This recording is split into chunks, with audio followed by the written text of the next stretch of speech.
নমস্কার বন্ধুরা, আজকে আমি একটু অন্য রকমের ভিডিও তোমাদের সামনে নিয়ে এসেছি। আমি বাড়িতে ঘি বানাই, ভাবলাম ঘি বানাই কিভাবে সেই প্রসিডিওরটা তোমাদের সাথে শেয়ার করি। আমি দুধ থেকে সর তুলে বাটিতে করে ফ্রিজের মধ্যে স্টোর করে রাখি। কিছুদিন জমানোর পরে সেই সরটাকে কড়াইয়ের মধ্যে দিয়ে ভালো করে মেখে নিলাম।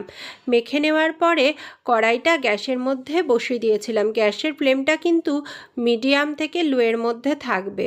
সরটাকে কিন্তু খুন্তি দিয়ে সমানেই নাড়াচাড়া করতে হবে, আর পুরো প্রসিডিওরটা জুড়েই কিন্তু ফ্লেমটা থাকবে লো থেকে মিডিয়ামের মধ্যে।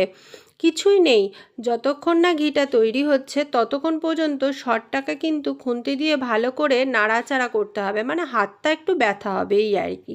কিন্তু তোমরা দেখো আস্তে আস্তে তেলের মতো ঘিটা কিন্তু আলাদা হয়ে যাচ্ছে।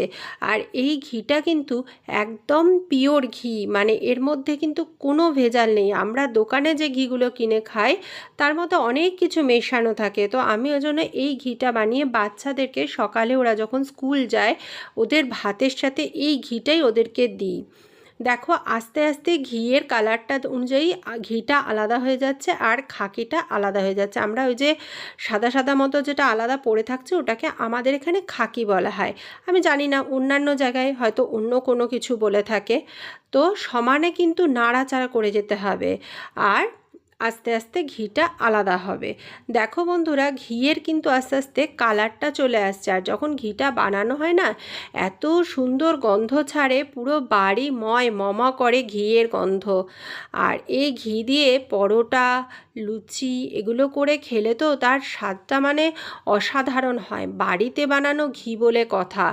আস্তে আস্তে এই রকম ফেনার মতো হয়ে যাচ্ছে যেটা, সেটা কিন্তু ঘিটাই ওই জাল হচ্ছে বলে এরকম ফেনার মতো হয়ে যাচ্ছে। এবার দেখো বন্ধুরা, অনেকটাই হয়ে এসেছে, কালো কালো হয়ে গেছে খাকিটা, মানেই এটা আবার ঘিটা হয়ে এসেছে। যত সুন্দর হচ্ছে করে জাল দেওয়া হবে আর নাড়াচাড়া করতে থাকা হবে তত ঘিয়ের কালারটা সুন্দর হবে এবং ঘিয়ের গন্ধটাও কিন্তু তত বেশি সুন্দর হবে। তো আমাদের ঘিটা কিন্তু তৈরি হয়ে গেছে। একটা বাটির উপরে একটা ছাঁকনি দিলাম, ছাঁকনির উপরে একটা কাঁচা সুন্দর পরিষ্কার ন্যাকড়া দিয়ে দিলাম। এইবার ওর মধ্যে কিন্তু ওই খাকি এবং ঘিটা সহ পুরোটাই ঢেলে দেবো, যাতে ওটা ছেঁকে ঘিটা বাটির মধ্যে পড়ে যায় আর বাকিটা ছাঁকনিতে বা কাপড়ের মধ্যে থেকে যায়। এ দেখো বন্ধুরা, আমরা ছাঁকছিলাম, ফোঁটা ফোঁটা করে ঘিটা কিন্তু বাটির মধ্যে জমা হচ্ছিল। খুব বেশি হয় না, কারণ আমি হয়তো খুব জোর 15 দিন 20 দিন সর জমিয়ে এটা তৈরি করেছি। তবে ওদের সকালে খাওয়ার পক্ষে এটা যথেষ্ট, এটা বেশ অনেক দিনই চলে যাবে আমার। এ দেখো বন্ধুরা, ঘিয়ের কালারটা খুব সুন্দর হয়েছে এবং গন্ধটাও খুব সুন্দর। ধন্যবাদ দেখার জন্য। লাইক কমেন্ট শেয়ার করতে ভুলো না যেন।